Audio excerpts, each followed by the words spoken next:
Welcome back for the mobile game fanatics. I'm MyTyme here. This is an NHL Supercard 2K17, and yes, this is a bit late. I'm going to be showing you the road to the cup now once the event is already well underway, but apologies, I've been a little bit preoccupied with another game which some of you may already be aware of. Now I'm not going to bother showing you, although I've got them already, the common, uncommon and even the rare, because the majority of you guys out there, even if you have just started playing the game, they're not going to help your deck at all. You need to be looking to start making super rare, ultra rare, pros. It's going to be the only way you're going to really progress. So anything below that is literally just a very quick pit stop until you get a better card. So we start off with this Mark Straight here, which is defenseman for your super rare. We move on to a Jakub Voracek here, which is a right wing, which is pretty good. I say it's pretty good because you seem to get inundated with defensemen and centres in this game. They seem to be really easy to pull. Left and right wingers, along with those elusive goalies, are a slightly different delicacy to get. So nice that you can get some of those early from some of these events. We then got that Brent Seabrook again, who has been a pretty prominent figure in the previous version of the game in the epic tier as well. He was an early reward in that. I remember him getting a pro from him from an event. I can't remember, was it an event? Pretty sure, I can't remember. It's pretty early on though. He's one of my first, if not my first epic. I might think he was my first epic pro in the last game. And then we've got Jonathan Toews here as the legendary card, so you can get two of those and you can get him pro'd out. So the only way you're going to get a pro from the event is if you can get all the way to the end. Can I get all the way to the end? I don't think so. I'll show you my lineup.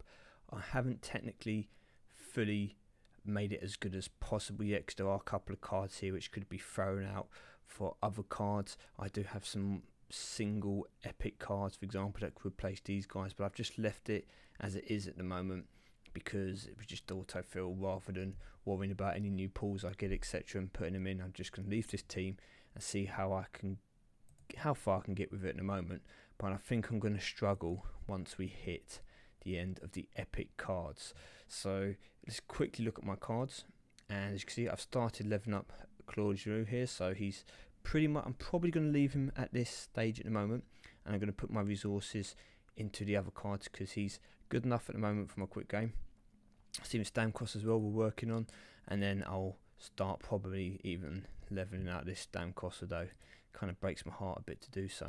But yes, we'll start working on those, and then as you can see, PK Subban here is almost finished. I'll then finish off Hallfist.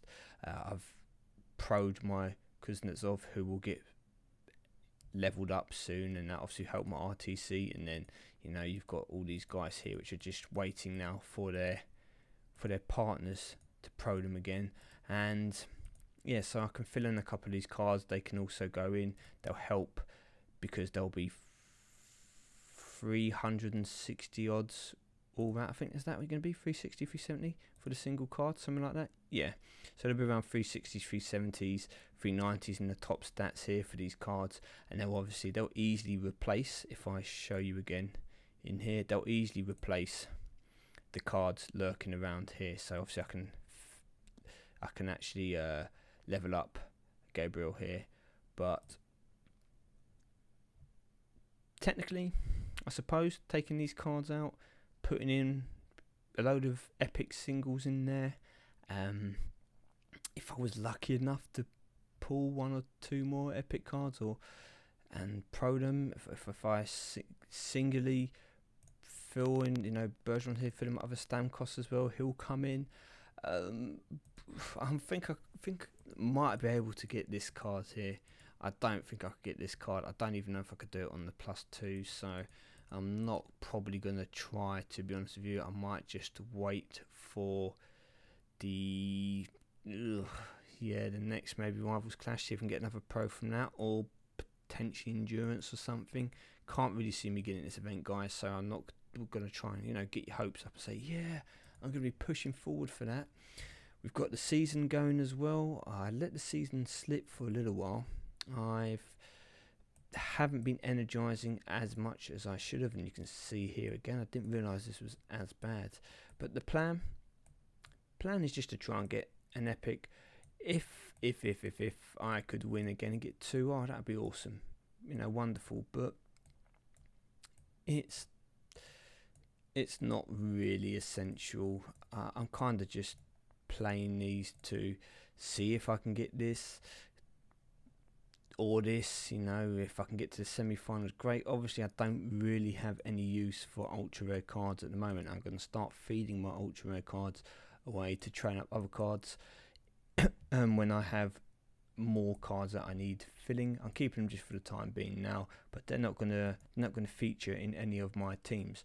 So ultra rare cards not really great. I'm really looking for that semi-finals or more. I'm not too worried about where I actually finish in terms of qualifying. So we've got NDW Dad in here. He's 23 for 0. Good job, dudes. I'm not too sure if my team is good enough to beat him or not. As I said, I haven't been too worried about energizing, so I'm going to try and keep myself here, try and get all the way through the semis, try and get at least an epic card. Now I do have a couple of cards in here I think that I can technically improve as the season progresses. So Patrick Hornquist here, I can improve him. I can obviously level him up. I can improve, oh no, so where are you? Here we go, Stamkos. I can improve Stamkos, and I can also improve Giroud. So there are 3 cards, there's 4 cards there which can all be trained up. I can train up Subban a bit, which be a 5th. Do I not have another pro in here? Okay, and this Hornquist. So yeah, I can actually improve. Oh, we've got the Stamkos down here, so I can improve quite a few cards here if I needed to, which would boost my overall team power up, which would maybe be able to sneak me through into the finals, and or potentially, you know, at least get me to qualify in the top lot. So that is a little trick I got up my sleeve. We've still got 60 games to go, so no problems. We'll have another look in 48 hours time, kind of see how we're doing. If we do get through, I do have that in my didn't go back that far, excuse me. I do have that in my arsenal, so I can start training those cards up specifically, and you know, that helped me both for trying to progress in the event and also in the season. So it's just a case now of making sure that the cards that I choose to level up first are the ones that are in my season, not just sitting in my card catalogue doing nothing. So with that said, I'm going to sign out here. Thank you for watching, guys. Sorry there's not too much in this episode, not too much to bring to you. I'm going to try and play over the weekend, see how far I can get, and over the course of even maybe Sunday, Monday, something like that, show you how we eventually got on. Maybe I'll do the end of the season with the event, depending how that goes, and you know, see if I'm able to get to that final, get that win, get us 2 epic cards. And if there's any decent pulls in the meantime, I haven't had a legendary reset yet, so if I can get anything like that, I'll keep you posted. So thank you for watching, people. Good luck with the event, and I'll see you all soon.